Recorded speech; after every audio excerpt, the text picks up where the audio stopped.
Boa noite a todos, que Jesus nos abençoe em mais esse momento de estudo na nossa casa espírita, não só para nós que aqui estamos, do ponto de vista físico, como também do plano espiritual e aqueles que vão acessar esse conteúdo quando ele estiver disponível no nosso canal no YouTube. E aí já é um convite para que as pessoas, não somos blogueiros não, mas a gente fala, curta, compartilhe, né? Para que nós tenhamos mais alcance com a nossa mensagem da doutrina espírita. Para nós iniciarmos o nosso estudo, nós vamos ler uma lição aqui do livro Vinha de Luz, Chico Xavier, pelo Espírito Emmanuel, capítulo 112, Ciência e Temperança. E a ciência, a temperança. A temperança, a paciência. A paciência, a piedade. Segunda carta a Pedro, capítulo 1, versículo 6. Quem sabe precisa ser sóbrio. Não vale saber para destruir. Muita gente, aos primeiros contatos com a fonte do conhecimento, assume atitudes contraditórias, impondo ideias, golpeando aqui e acolá. Semelhantes expositores do saber nada mais realizam que a perturbação. É por isso que a ciência, em suas expressões diversas, dá mão forte a conflitos ruinosos ou inúteis em política, filosofia e religião. Quase todos os desequilíbrios do mundo se originam da intemperança naqueles que aprenderam alguma coisa. Não esqueçamos, toda ciência, desde o recanto mais humilde ao mais elevado da terra, exige ponderação. O homem, no serviço de higiene, precisa temperança, a fim de que a sua vassoura não constitua objeto de tropeço. Tanto quanto o homem de governo necessita sobriedade no lançamento das leis, para não conturbar o espírito da multidão. E não olvidemos que a temperança, para surtir o êxito desejado, não pode eximir-se à paciência, como a paciência, para bem demonstrar-se, não pode fugir à piedade, que é sempre compreensão e concurso fraternal. Se algo sabes na vida, não te precipites a ensinar como quem tiraniza, menosprezando conquistas alheias. Examina as situações características de cada um e procura, primeiramente, entender o irmão de luta. Saber não é tudo, é necessário fazer. E para bem fazer, homem algum dispensará a calma e a serenidade, imprescindíveis ao êxito, nem desdenhará a cooperação, que é a companheira dileta do amor.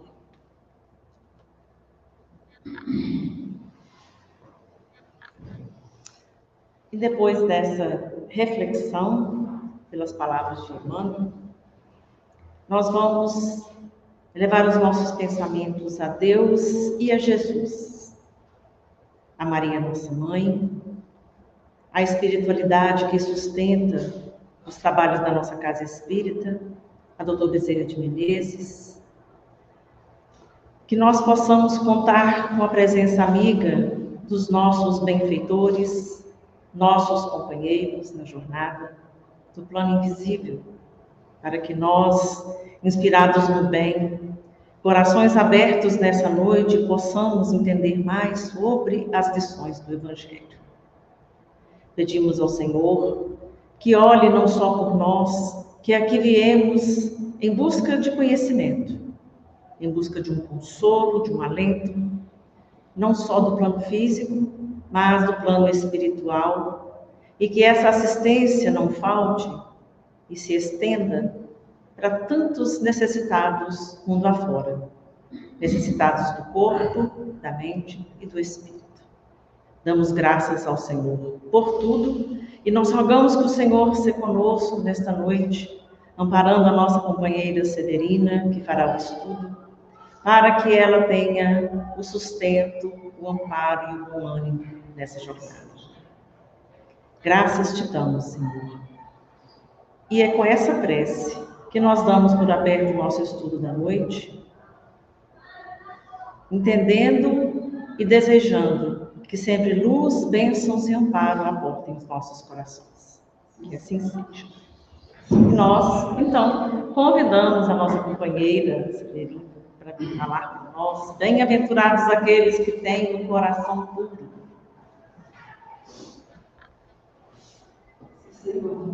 A palavra é sua.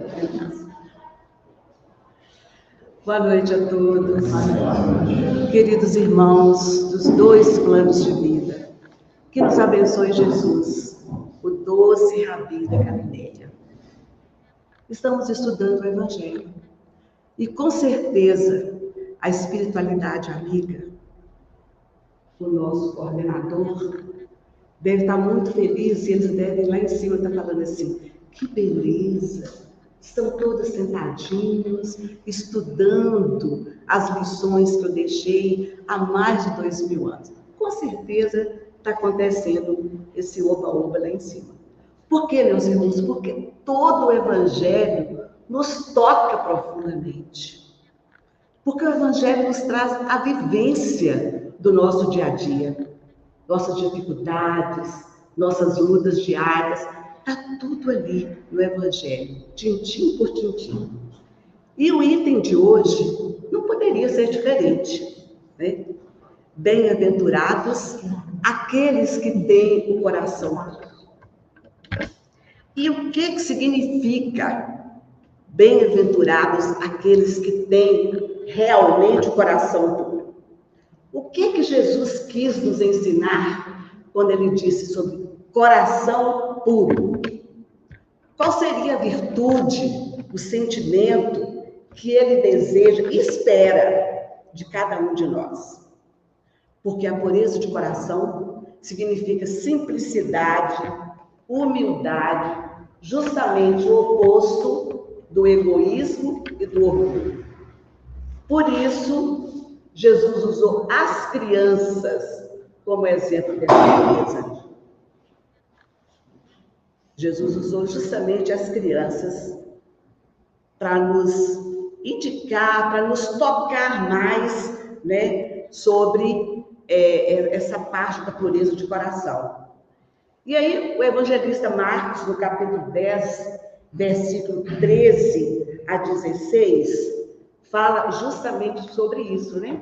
Que Jesus estava reunido com os discípulos e, de repente, chegaram algumas crianças e alguns discípulos ficaram meio bravos, né? Dizendo, meu Deus do céu, logo agora que Jesus podia descansar um bocadinho, vem esses meninos aqui tirar o norte de Jesus.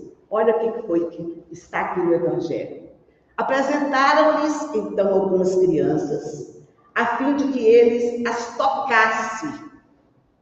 E como seus discípulos afastassem com palavras ásperas os que eles apresentavam, Jesus, vendo com isso, zangou-se e disse, deixai que venham a mim as criancinhas, e não as impeçais, porquanto o reino dos céus é para os que se lhes assemelham.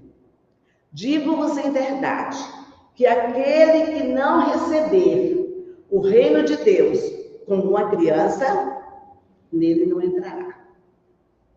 E depois de as abraçar, abençoou-as e impondo-lhe as mãos. Então, a pureza de coração é inseparável. Não dá para separar a pureza de coração da simplicidade e da humildade. E aí, há uma exclusão do egoísmo e do orgulho. Por isso é que Jesus toma a infância, as crianças, como emblema dessa pureza, do mesmo modo que a tomou como a humildade. E aí ele diz que para entrar no reino dos céus, nós precisamos nos assemelhar com as crianças. Porque Jesus falou da inocência, da candura, da simplicidade, que esses serizinhos apresentam essas características para nós. E muito mais. Jesus não disse que o reino dos céus é para as crianças. Mas ele falou para os que se parecem com elas, com os que se assemelham com elas. Antes da encarnação, nós já sabemos que o espírito sofre uma certa perturbação. E ele entra, então, em estado de sonolência, esquecendo-se do passado e preparando-se para a nova experiência na carne. Tudo que vai atrapalhar é esquecido. Após o nascimento, o espírito vai se desenvolvendo aos poucos, mas é justamente nos primeiros anos é que ela é uma criança de verdade. Porque seu caráter e sua maneira de ser, trazidos de outras vidas, ainda se encontram adormecidos. Assim, nessa época, ou seja, na infância, ela é mais fácil da gente educar. E tem mais chance de mudarmos certas tendências, podendo ela progredir mais depressa. Por isso, a candura, a ingenuidade e a pureza a que Jesus se refere. E aí, Kardec pergunta para nós, né? Ainda não, vou continuar aqui nas crianças ainda. Na questão 383 do Livro dos Espíritos, ele perguntou para o Espírito Verdade: qual para este a utilidade, este que ele quis dizer ao Espírito, né? A criança, aquele que vai reencarnar. Qual para este a utilidade de passar pelo estado de infância? E os Espíritos responderam: encarnado com o objetivo de se aperfeiçoar, o Espírito, durante esse período, é mais acessível a impressões que recebe, capazes de lhe auxiliarem o adiantamento para o que devem contribuir os incumbidos de educar.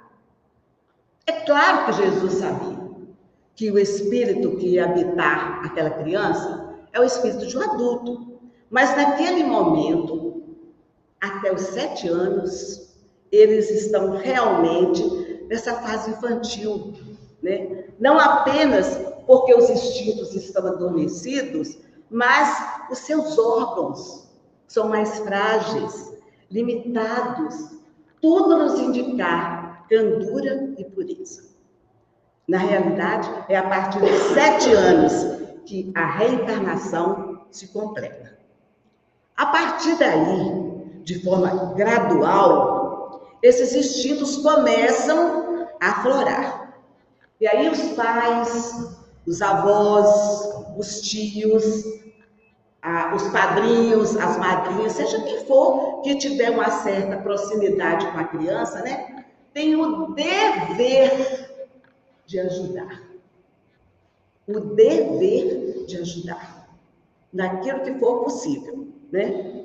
Porque depois esses instintos vão se completar na adolescência, na puberdade, né? Que é uma fase considerada difícil, não somente para o adolescente, mas para nós que lidamos com eles, né? Porque ali aqueles instintos já estão plenos no corpo físico. E há um conflito com aquele adolescente sobre os instintos inferiores, que ele ainda traz de vidas pretéritas com os novos valores que estão sendo trazidos pelos pais, pelos professores, pelos avós, pelos tios, pelas madrinhas, pelos padrinhos, etc, etc, etc. E aí, eu tenho uma birra muito grande, gente, de quem, ao invés de falar adolescente, fala aborrecente. Eu tenho birra com isso, porque a gente tem que respeitar. É um momento dificílimo que o espírito está passando. Os órgãos estão mudando. É um novo ciclo que ele está começando. A gente tem que entender isso. Tá? Está passando um filme aí muito bom, quem ainda não viu, não sabe o que está perdendo. Divertidamente. É um filme que traz para a gente o que a gente sente no dia a dia. O medo, a ansiedade, a coragem, a alegria, e de uma forma muito divertida. Seria interessante, quem ainda não viu, visse, tá? Porque nos ajuda muito a gente entender esses seres. E Uma vez passada que eu falei aqui sobre criança, eu me referi até que quando que nós fôssemos conversar com a criança, que nós nos colocássemos na altura dela. Para mim não vai fazer muita diferença. Então, Maria Clara, vou conversar com ela, eu tenho que ficar mais ou menos na altura dela. A Maria, você vai me salvar mais uma vez, tá? Então, porque a gente tem que respeitar esses seres que estão aí. E que não vieram por acaso, no toque de mágica, parar nas nossas casas, nas nossas famílias. Né, Rosana? Quanto que vocês estão aprendendo com a Laura? Muito, muito. Então, essas crianças, então, esses espíritos que estão reencarnando agora, estão dando um show para a gente. Um show de seres, assim, muito ativos, educados, sabe? E seres, assim, então, assim, gente, o meu neto com 11 anos, quando eu falei que vinha para cá fazer a palestra, vó, se o médico fica sabendo que você saiu do repouso, ele vai achar ruim com você. Eu falei assim, meu filho, eu estou indo na casa espírita, eu estou indo falar, não vou usar costela para falar, não, meu amor. Eu vou falar sobre Jesus e ele vai estar lá me amparando. Então, umas coisas assim, que tem hora que você fala assim, como é que a criança, né, preocupa com a gente e tudo mais. Mas vamos continuar no capítulo 8, que eu sei que vocês vão ficar doidinho para chegar em casa, pegar o Evangelho e ler ainda o que Jesus fala para nós nesse capítulo. Depois ele fala de pecado por pensamento e adultério. Aí já vem outro apóstolo que falou. Mateus, capítulo 5, versículos 27 e 28. Vocês aprenderam o que foi dito aos antigos. Não cometerás adultério. Mas eu lhes digo que quem tiver olhado uma mulher com mau desejo, já em seu coração cometeu adultério com ela. A rigidez de Jesus. Jesus usou, então, esse termo adultério no sentido mais amplo, significando mais o mal, o pecado em si, porque Jesus condenou o pecado, mesmo em pensamento. Por quê? Porque é sinal de imperfeição nossa. E se nós já temos essas tendências, cabe a nós começar a nos melhorar, meus irmãos.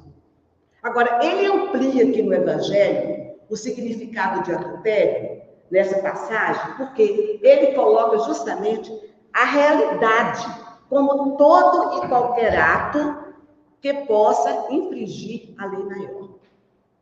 Então, qualquer ato nessa condição, ele coloca como adultério. E aí Jesus vai mais ainda, para o pensamento, para o nosso interior, para o nosso coração. Quando ele diz, todo aquele que tiver olhado uma mulher com mau desejo, já cometeu adultério com ela em seu coração, mostra para nós que não apenas os atos têm valor e pesam na nossa conduta evolutiva. Os pensamentos também pesam. E como pesam? E se nós tivéssemos tomado tenência para isso, a gente já estaria ajudando muito mais a espiritualidade nesse momento que nós já estamos com quase os 2 pés, né, na transição. Ajudado com os nossos pensamentos, com as nossas vibrações de uma forma mais leve, né? Por isso, nós precisamos de trabalhar, meus irmãos, controlar os nossos pensamentos. Não basta pensar, é preciso também não agir. Trabalhar, nos esforçar diariamente para não pensar tudo aquilo que a gente sabe que fere a lei de Deus. Porque o pensamento também tem consequência. Aí eu falo assim, eu penso, mas eu não vou cometer aquele ato. Eu vou ser penalizado? Jesus disse, tu não cometeste o ato, mas pensaste. E estás te esforçando realmente para não cometer aquele ato? Tu sabes que é equivocado, que é contrário à lei de Deus. Por que não impediste o teu pensamento? Porque cabe a nós fazer isso. Aí tinha uma pessoa que falava assim muito comigo há uns tempos atrás.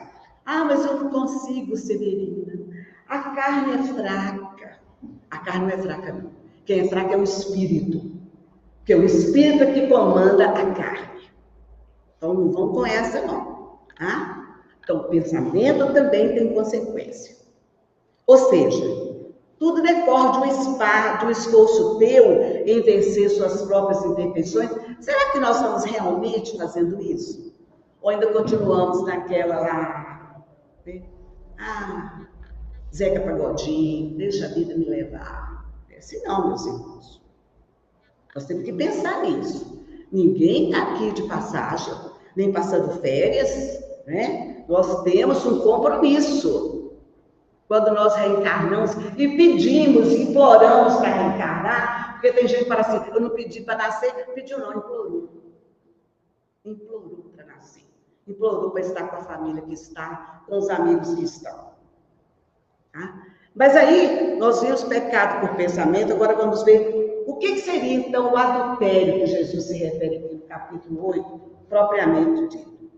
Jesus fala que a palavra adultério não deve ser entendida aqui no sentido exclusivo da sua acepção própria, mas em sentido mais geral, como eu disse. Jesus frequentemente a empregou em extensão para designar o mal e todos os maus pensamentos. Quando Jesus fala da raça adúltera, pecadora, era uma raça que cometia muitos atos equivocados mesmo. E, finalmente, aqueles que pensam mal, infelizmente, o executam também. Por isso, ainda tem pela frente todo um longo caminho para ser percorrido. Aí vem André Luiz e diz para nós no livro Ideal Espírita isso, no capítulo 38, psicografia de Chico Xavier e Valdo de Oliveira. Examine sempre a você mesmo.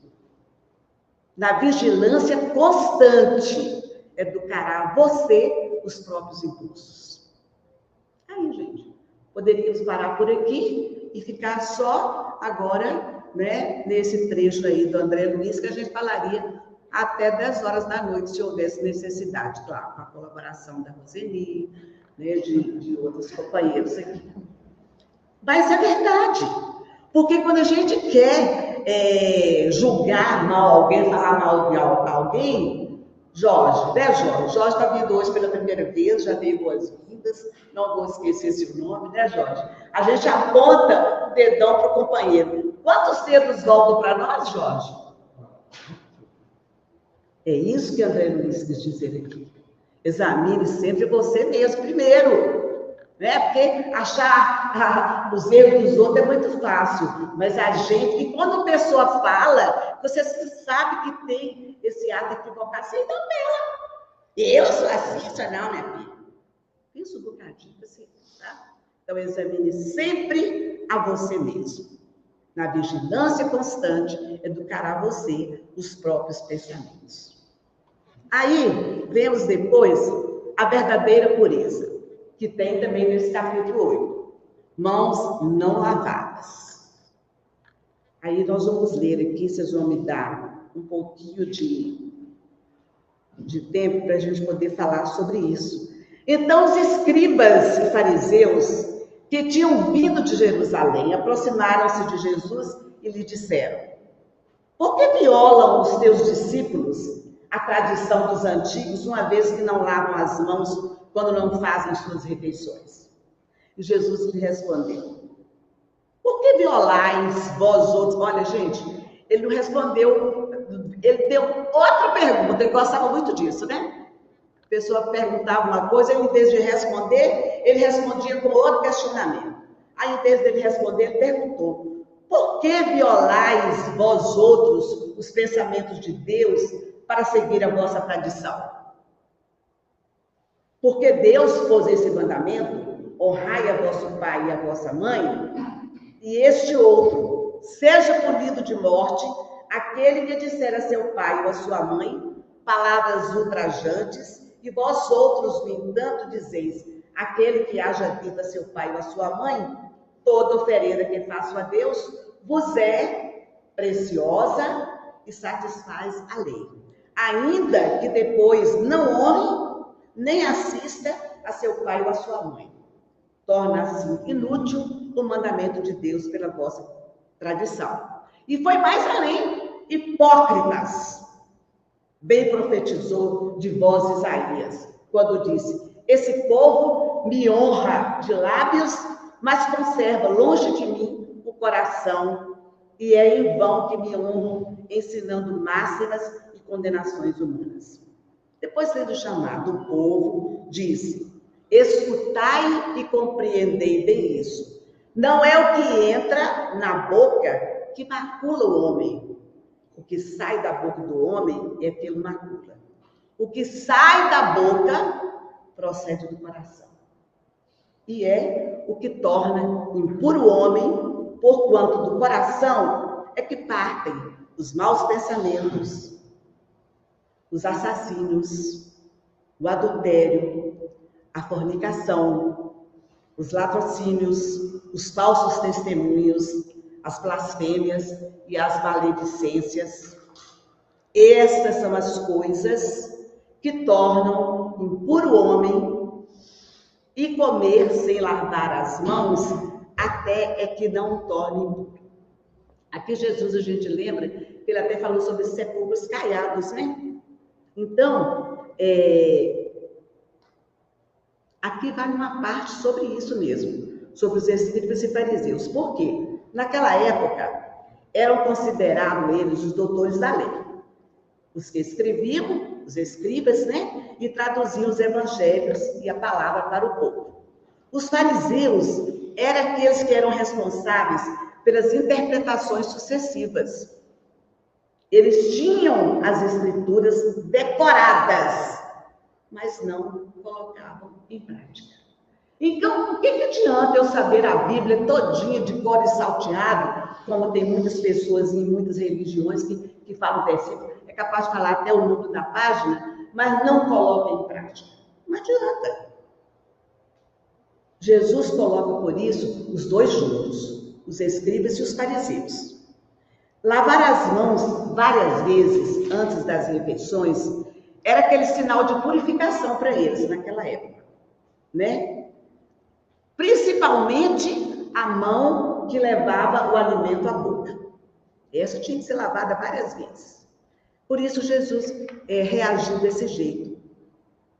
Por que vocês até hoje têm essa tradição, mas vocês não agem de forma diferente para vivenciar a lei de Deus? Aqui Jesus está dizendo para nós que eles começavam a deixar a verdadeira lei de Deus de lado, para colocar em prática aqueles atos exteriores, vamos dizer assim, para se mostrar, né?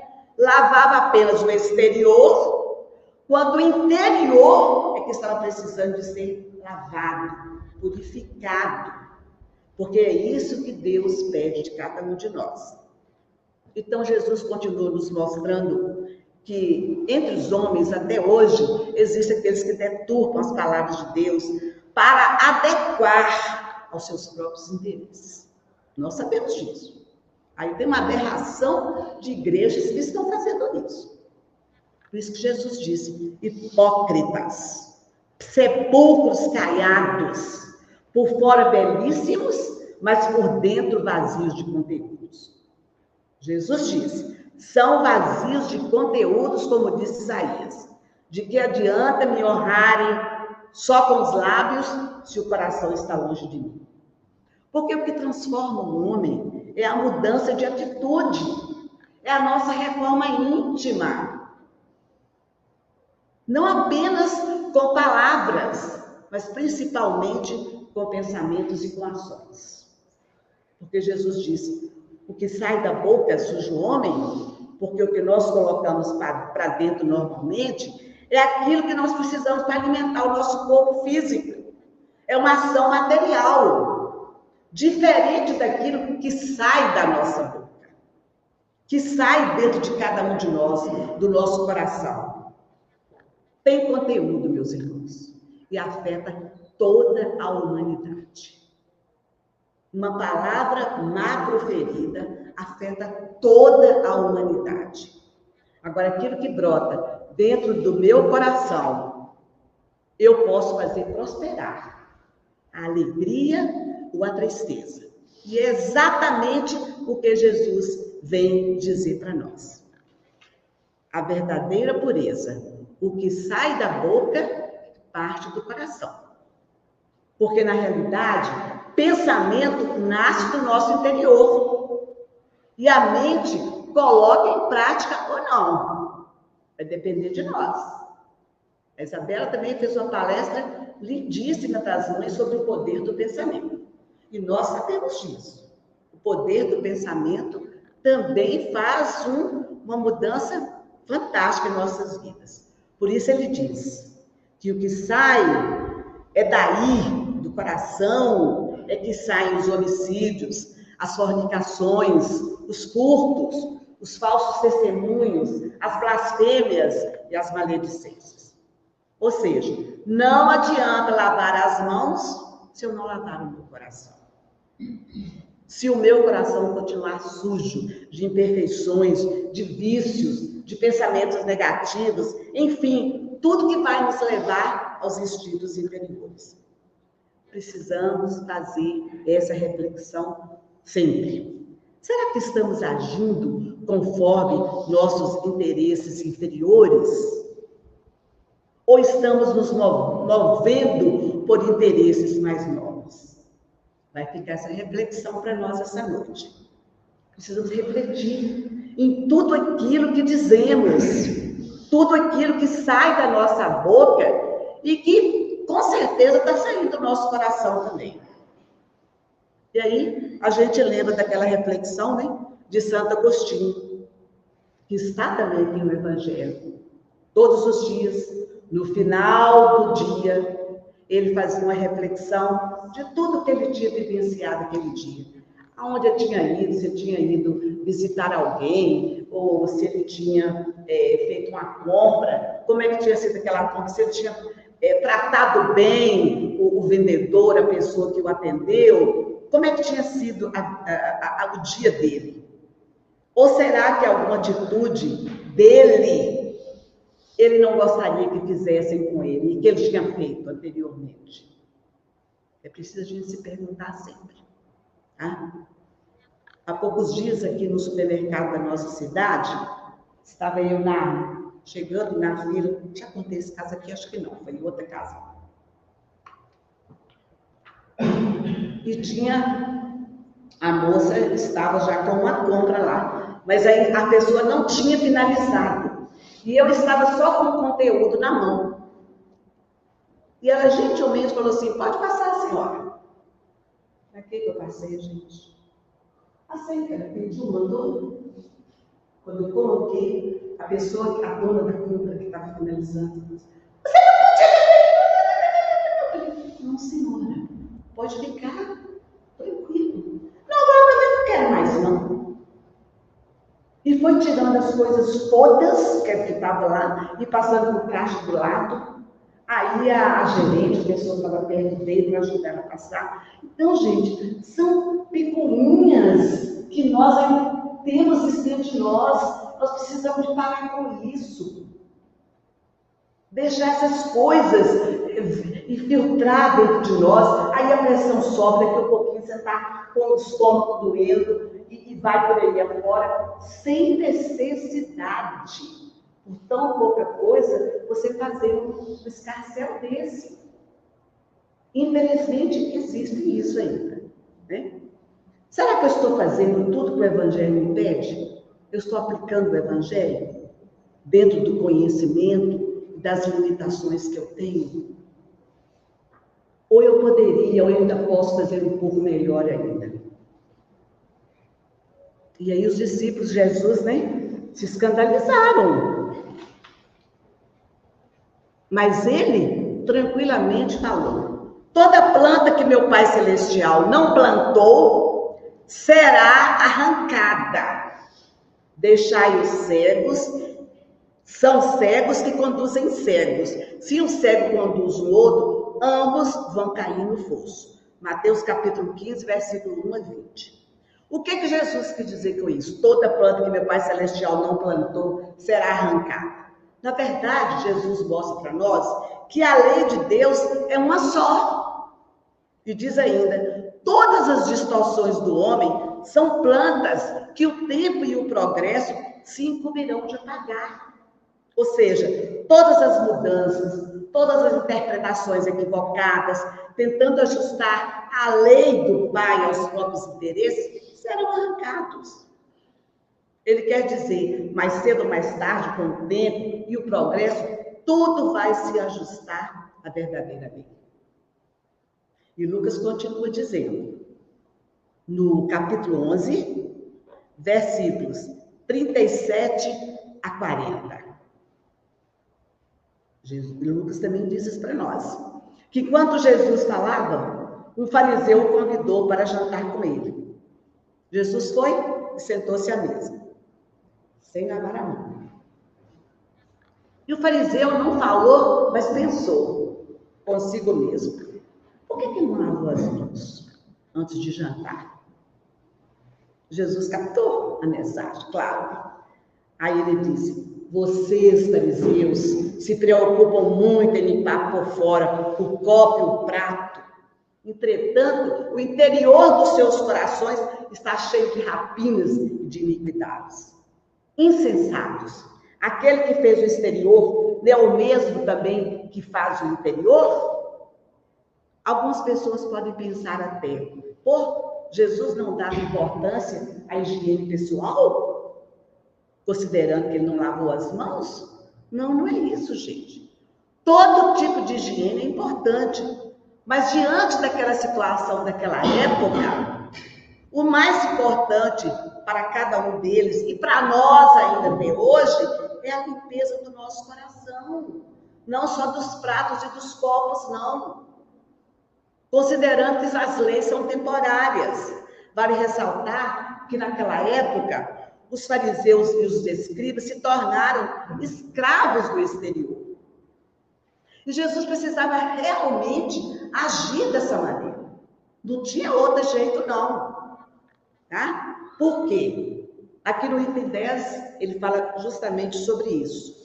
Os judeus haviam desprezado os verdadeiros mandamentos de Deus, para se aferrarem à prática dos regulamentos que os homens tinham estatuído e da rígida observância desses regulamentos faziam casos de consciência.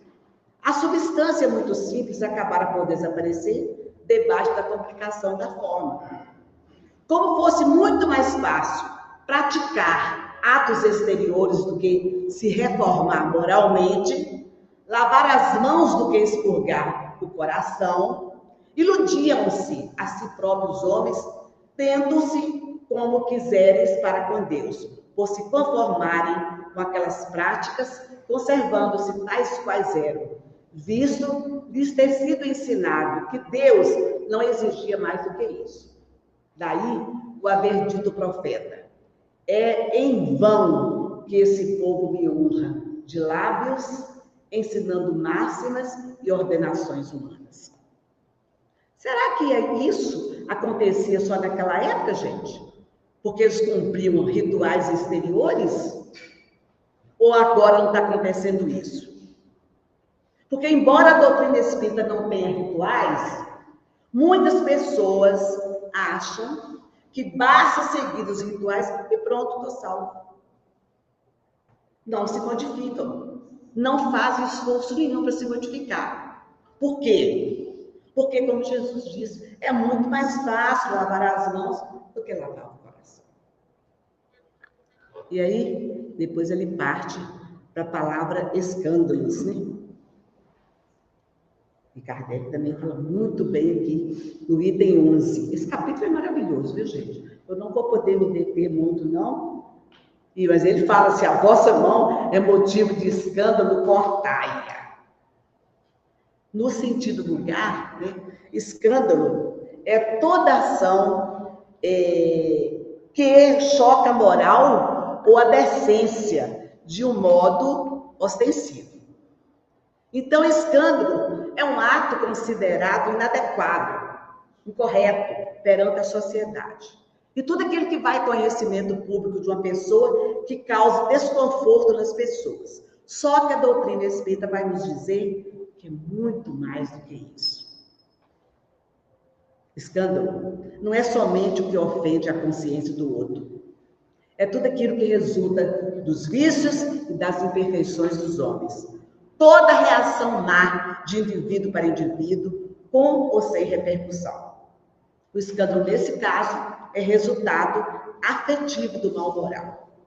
Jesus vai, então, nos mostrar que qualquer ato contrário às leis de Deus, qualquer ato que fira a moral pregada pelo Mestre, tenha ou não repercussão, é considerado um escândalo. Quando nós cometemos um ato, por exemplo, mas abafamos, isso é um escândalo. Todo ato contrário à lei de Deus, nós vamos ter responsabilidade nisso. E aqui, no item 13 desse capítulo, Kardec faz uma interpretação maravilhosa. Ele fala assim: o escândalo ainda é necessário, porque ele é uma consequência natural, ou seja, a lei de causa e efeito. E nós já sabemos disso. O que nós fazemos, nós vamos receber de volta. O homem não tem obrigação de passar por escândalo, porque ele tem um livre-arbítrio. Ele tem escolhas. Por que não escolhe o que é certo, pô? Mas a imperfeição do homem o leva ainda a fazer escolhas equivocadas. Ele ainda está optando por aquilo que é errado. Ele mesmo, muitas vezes, é a causa do escândalo. E vai colher as consequências dos seus atos equivocados e vai estar resgatando, sendo responsabilizado em função do ato equivocado. Então, quando nós fazemos o erro, somos as primeiras vítimas a sofrer. Estamos aprendendo. O sofrimento vai nos levar a despertar. Em mundos evoluídos, por exemplo, Júpiter, onde o mal não mais existe, todos fazem o bem. Não acontece ali nenhum tipo de escândalo, na linguagem utilizada por Jesus. Porque quando Jesus usa a expressão, se sua mão é causa de escândalo, corte-a. Ele não quer dizer que é para a gente pegar uma faca ou um serrote e cortar, não. É claro que ele não quis dizer isso, que nós deveríamos nos mutilar fisicamente. Foi no sentido alegórico. É cortar dentro de nós aquilo que for causa de escândalo, causa de atitudes contrárias à lei de Deus. Então, eu tenho que tirar dentro de mim tudo aquilo que ocasiona o mal. E quando ele diz cortar, é um esforço sincero, realmente, para nós limparmos o coração e realmente conseguirmos essa pureza de coração que ele nos pede. Então, é isso que nós temos que fazer. Lutar contra as nossas más tendências. Nesse capítulo, os Espíritos nos ensinaram muitas coisas, gente. Eles nos ensinam aqui, como diz o outro, um resumão.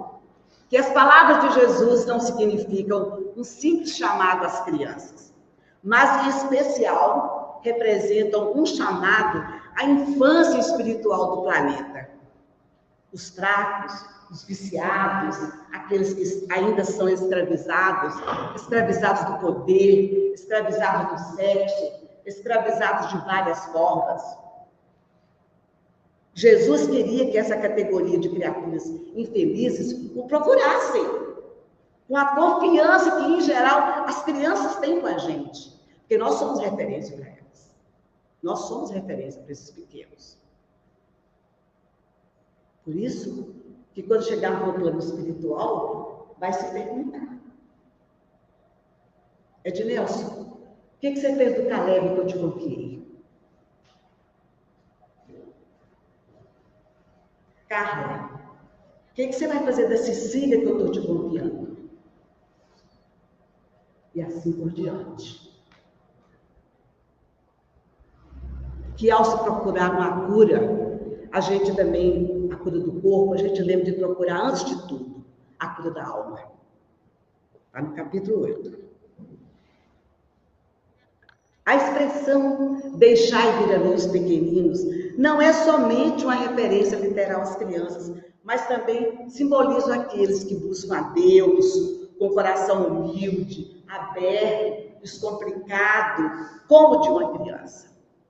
Essa é a lição crucial para todo discípulo de Jesus. E a doutrina espírita acrescenta essa dimensão transcendente e evolutiva da missão de Jesus, inspirando a nós, seus seguidores, a buscar não apenas a nossa melhoria pessoal, mas também a transformação contínua de toda a humanidade, porque nós somos uma grande família. Quando Jesus disse, deixai vir a mim as criancinhas, porque delas é o reino dos céus, ele queria dizer que para evoluirmos espiritualmente e ascendermos outros níveis, nós temos necessariamente de reencontrar em que parte que um dia nós deixamos a pureza, a originalidade, a simplicidade de ser criança. A mudança parte de cada indivíduo, a começar do lar, escola primeira, que se estende para toda a sociedade. Deixai vir a mim os pequeninos. Chama cuidado de nós, os adultos, que nós precisamos de ter para com as crianças, dar-lhes exemplos e referências seguras. Por isso que nós vamos ter um final bem diferente essa noite. Porque o objetivo da religião é conduzir o homem a Deus. E aí, nós trouxemos uma música que eu gosto muito, que eu já usei como orientadora educacional das falas que eu tinha com os pais. Chama Broto de Esperança. E o que é um broto? O broto é um pequeno crescimento na planta, né? É o estágio inicial do crescimento de uma planta, onde começa a aparecer pequenas folhas, pequenos caules. É a fase em que a planta começa a se desenvolver. E nada mais, nada melhor do que esse broto de esperança que a Maria Clara vai trazer para nós. Maria Clara!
O reino dos céus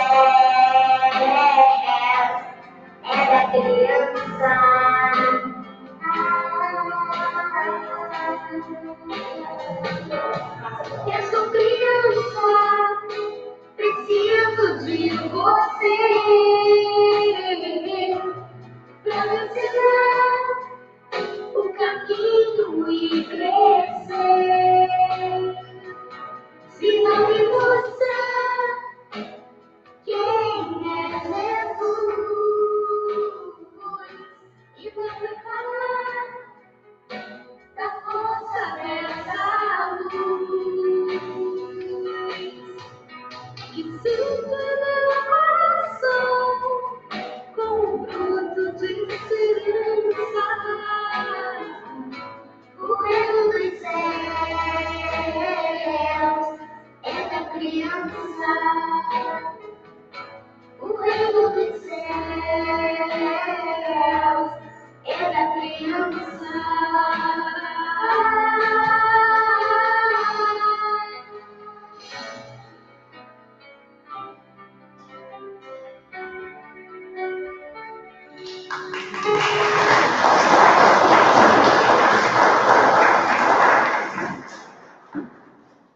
Então, precisamos de resgatar a simplicidade, o amor, a compaixão e a humildade. Somos parceiros? Sim. Sem ansiedade? Um pouquinho de ansiedade, mas só um pouquinho, por favor. Muito obrigada, viu, Maria?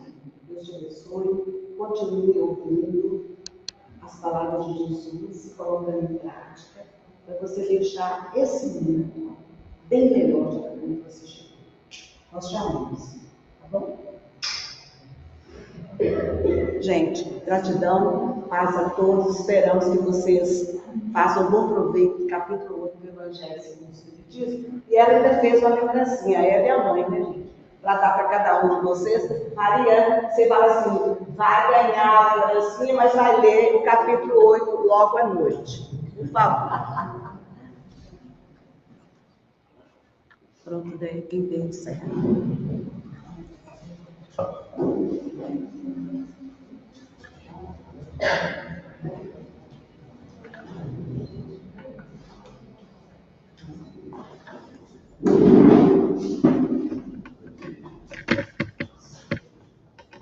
Então, agradecemos a Tia Sé pela interpretação toda particular que cada um, né, vai dar aos capítulos do Evangelho e que seja mesmo um estímulo para que a gente leia, para que a gente estude, porque nós também vamos tirar as nossas lições.